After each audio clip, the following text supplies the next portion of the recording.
اس نے کہا اچھا اگر آپ میرے ساتھ ہی چلنے پر اصرار کرتے ہیں تو یاد رہے کسی چیز کی نسبت مجھ سے کچھ نہ پوچھنا جب تک میں خود اس کے بارے میں نہ بتاؤں۔ فانطلقا حتى إذا ركب في السفينة خرقها قال أخرقتها لتغرق أهلها لقد جئت شيئا إمرا۔ پھر وہ دونوں چلے یہاں تک کہ ایک کشتی میں سوار ہوئے۔ خضر نے اس کے تختے توڑ دیے۔ موسیٰ علیہ السلام نے کہا کیا آپ اسے توڑ رہے ہیں کہ کشتی والوں کو ڈبو دے؟ یہ تو آپ نے بڑی خطرناک بات کر دی۔ قال ألم أقل إنك لن تستطيع معي صبرا۔ خضر نے جواب دیا کہ میں نے تو پہلے ہی تجھ سے کہہ دیا تھا کہ تو میرے ساتھ ہرگز صبر نہیں کر سکے گا۔ قال لا تؤاخذني بما نسيت ولا ترهقني من أمري عسرا۔ موسیٰ علیہ السلام نے جواب دیا کہ میری بھول پر مجھے نہ پکڑیے اور مجھے اپنے کام میں تنگی میں نہ ڈالیے۔ فانطلقا حتى إذا لقيا غلاما فقتله قال أقتلت نفسا زكية بغير نفس لقد جئت شيئا نكرا۔ پھر دونوں چلے یہاں تک کہ ایک لڑکے کو پایا، خضر نے اسے مار ڈالا۔ موسیٰ علیہ السلام نے کہا کیا آپ نے ایک پاک جان کو بغیر کسی جان کے عوض مار ڈالا؟ بے شک آپ نے تو بڑی ناپسندیدہ حرکت کی۔ آیت 49 میں جب نامہ اعمال سامنے رکھ دیا جائے گا گناہ گار خوف زدہ ہونے لگیں گے، کیونکہ اس میں ہر چھوٹا بڑا گناہ جو کچھ انہوں نے زندگی میں کیا گیا تھا وہ سب لکھا ہوا پائیں گے، اور وہ خوف زدہ ہو جائیں گے اور کہیں گے کہ اب ہمارا یعنی بچنے کا کوئی چانس نہیں ہے۔ تو حضرت عائشہ رضی اللہ تعالیٰ عنہ یہ آیت تلاوت کی تو رونے لگی۔ آپ صلی اللہ علیہ وسلم سے وجہ پوچھے، آپ صلی اللہ علیہ وسلم نے ان سے وجہ پوچھی تو وہ کہنے لگی آپ صلی اللہ علیہ وسلم ہمیں قیامت کے دن یاد رکھیں گے کیا؟ تو آپ صلی اللہ علیہ وسلم نے فرمایا اے عائشہ 3 موقعوں پر کوئی کسی کو یاد نہیں رکھے گا۔ نمبر 1 میدان حشر میں، نمبر 2 اعمال جب تولے جائیں گے، نمبر 3 پل صراط پر جو جہنم پر رکھی جائے گی۔ اللہ تعالیٰ کی طرف سے کوئی ظلم کسی پہ نہیں کیا جائے گا۔ اللہ ظلم کو حرام کر لیا ہے خود پر۔ کثرت سے توبہ و استغفار کریں گے تو ہمارے گناہ دنیا میں مٹ جائیں گے۔ اگر کوئی بات ہمیں سمجھ میں نہیں آ رہی تو خاموش رہیں، اللہ تعالیٰ کی حکمت اور فیصلوں پر اعتراض نہیں کرنا چاہیے۔ آیت 50 میں چوتھی مرتبہ فرمایا جب فرشتوں کو اللہ تعالیٰ نے حکم دیا کہ آدم علیہ السلام کو سجدہ کرو تو فرشتوں نے سجدہ کیا، ابلیس انکار کیا۔ تو یہاں پر کیا بتایا گیا؟ ابلیس جنوں میں سے تھا اور اللہ کی حدود کو توڑ کر شیطان نے کفر کیا تھا، نافرمانی کی تھی۔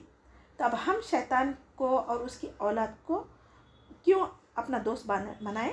جو اپنے باپ آدم کا دشمن ہے وہ ہمارا بھی دشمن ہے نا، تو کیسے ہمارا دوست ہو سکتا؟ ابلیس کا پہلا گناہ کیا تھا؟ تکبر، غرور، اللہ کے حکم کی نافرمانی۔ ہمیں انسان کو بھی کون سا بھی گناہ معمولی نہیں سمجھنا چاہیے۔ آدم علیہ السلام اپنے گناہ پر نادم ہوئے، توبہ استغفار کیے تو پھر اللہ تعالیٰ نے ان کی توبہ قبول کی، اور ہمیں بھی اپنے گناہوں سے کثرت سے توبہ استغفار کرنا چاہیے۔ اللہ سبحانہ تعالیٰ آیت 51 میں آسمان اور زمین کی پیدائش میں کسی کی مدد نہیں لی، تو جب ابلیس کو پیدا کیا تب بھی اس کی پیدائش میں بھی کسی کی مدد نہیں لی، نہ وہ اس کے وقت پیدائش کے وقت موجود تھا۔ تو خالق کو چھوڑ کر مخلوق کی اور اس کی اولاد کی پوجا ہم کیوں کر سکتے؟ اللہ کو اگر کسی کی مدد لینی ہوتی بھی تو کیا وہ اپنے دشمن کی مدد لیتا؟ نہیں نا۔ تو اللہ تعالیٰ حشر کے میدان میں فرمائے گا کہ تم دنیا میں جس کو میرا شریک ٹھہراتے تھے ان سب کو پکارو، تو دونوں کے درمیان بہت دوری کر دی جائے گی۔ وہ پکاریں گے مگر ان کو کوئی جواب نہیں ملے گا۔ مجرم گناہ گار جب جہنم کی آگ دیکھیں گے تو جان لیں گے کہ وہ بھی اسی میں ڈالے جائیں گے، اس سے بچنے کی کوئی جگہ نہیں پائیں گے۔ یہ 40 سال کی مسافر کی دوری سے ہی ان کو پتہ چل جائے گا۔ 5000 سال اس کے بعد اوپر خوف و ہیبت طاری رہے گی کافروں پر۔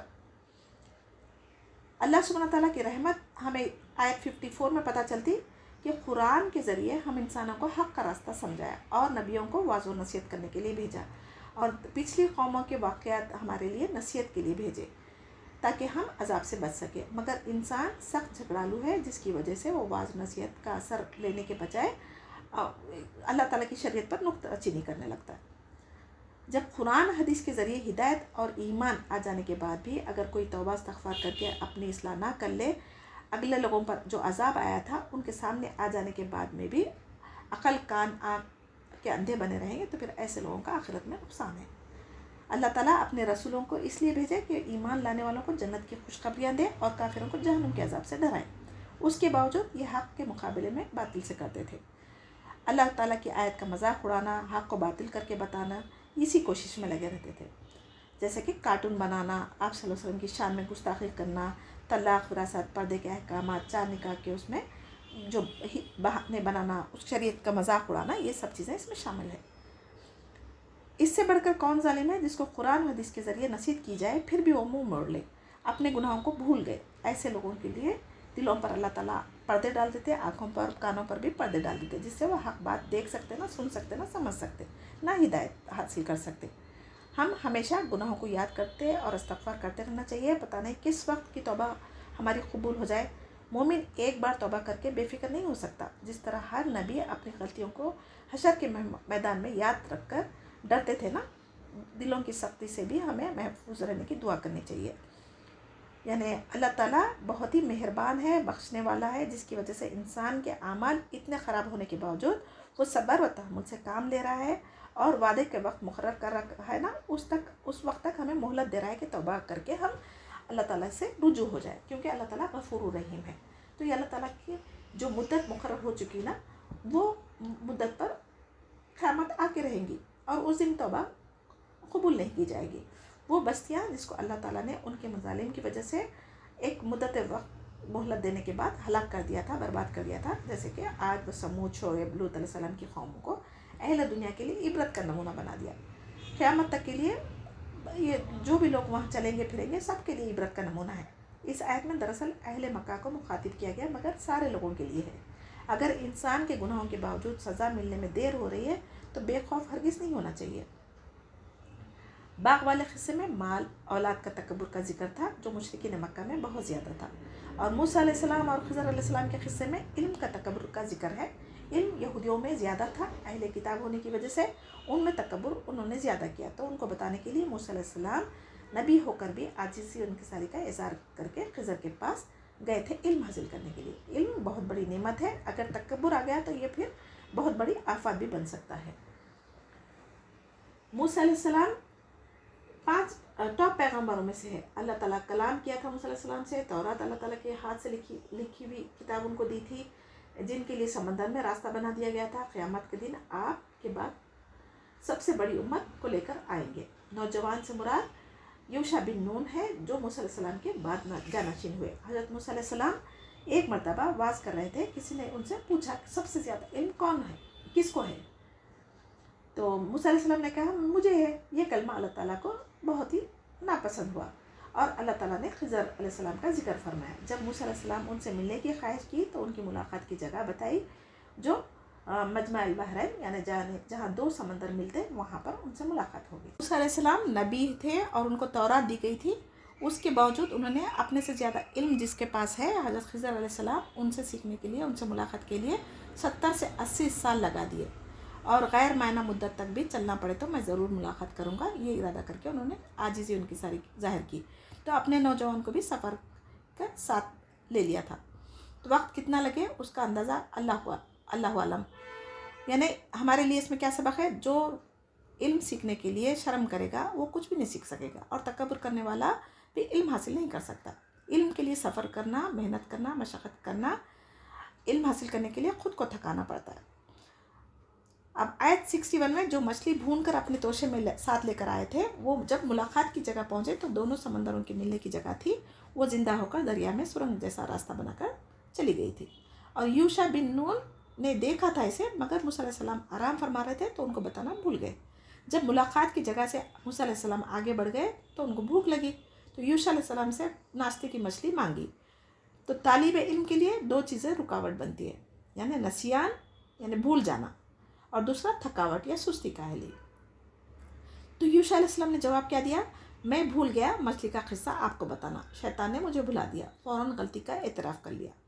حضرت موسیٰ علیہ السلام نے فرمایا اللہ کے بندے، وہی تو ہمارے ملنے کی جگہ تھی جس کی تلاش میں ہم نکلے تھے۔ تو موسیٰ علیہ السلام نے انہیں ڈانٹا نہیں، بلکہ ان کو واپس چلنے کے لیے کہا۔ تو امت محمدیہ سے بھی بھول چک کو معاف کر دیا گیا ہے۔ یہودیوں میں ہفتے کے دن کوئی کام نہیں کرتے تھے، تو موسیٰ علیہ السلام کی وفات کے بعد جب یوشع بن نون نے اپنی قوم کو لے کر فلسطین میں داخل ہو رہے تھے تو دعا کی تھی عمالقہ قوم سے کہ جنگ کر کے اے اللہ سورج کو ڈوبنے سے روک دے تاکہ ہم بستی میں داخل ہو جائیں۔ تو اللہ تعالیٰ نے ان کی دعا قبول فرما لی تھی، اور وہ جمعے کے دن بستی میں داخل ہوئے۔ تو سبق کیا ہے اس میں؟ علم والوں کی محبت کا اثر دیکھیے، اپنے قدموں کے نشان پر واپس پلٹ پڑے۔ 65 آیت میں حضرت خضر علیہ السلام پر اللہ تعالیٰ کی خاص رحمت تھی، جس کے پاس علم وسیع دیا گیا تھا، ان سے ملاقات ہو گئی. اللہ تعالیٰ عبد یعنی غلام کہہ کر انسان کو اعزاز عطا فرمایا. رحمت سے مراد علم یا نبوت. خضر علیہ السلام چٹان سے ٹیک لگا کر بیٹھے ہوئے تھے تو موسیٰ علیہ السلام نے سلام کیا. خضر علیہ السلام نے کہا اس سرزمین پر سلام کرنے والے کون ہیں؟ موسیٰ علیہ السلام نے اپنا تعارف کروایا. موسیٰ علیہ السلام کا درجہ خضر علیہ السلام سے زیادہ تھا اور وہ موسیٰ علیہ السلام کو جانتے تھے مگر موسیٰ علیہ السلام خضر علیہ السلام کو نہیں جانتے تھے. یعنی من لدنا علم سے مراد اللہ تعالیٰ کی رحمت خاص بندوں پر ہوتی ہے, انہیں علم کی دولت عطا کی جاتی ہے. تو علم سیکھنے کے آداب سکھائے گئے ہیں. شاگرد کو چاہیے کہ میں استاد کی اتباع کروں گا.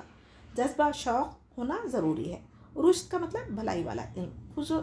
حضرت خضر علیہ السلام نے فرمایا تم میرے ساتھ صبر نہیں کر سکتے کیونکہ تمہیں اس کا علم نہیں تو تم صبر کیسے کر سکو گے. علم سیکھنے کو موسیٰ علیہ السلام ترجیح دی. علم سیکھنے کے لیے سکینت تو عاجزی انکساری ہونا ضروری ہے.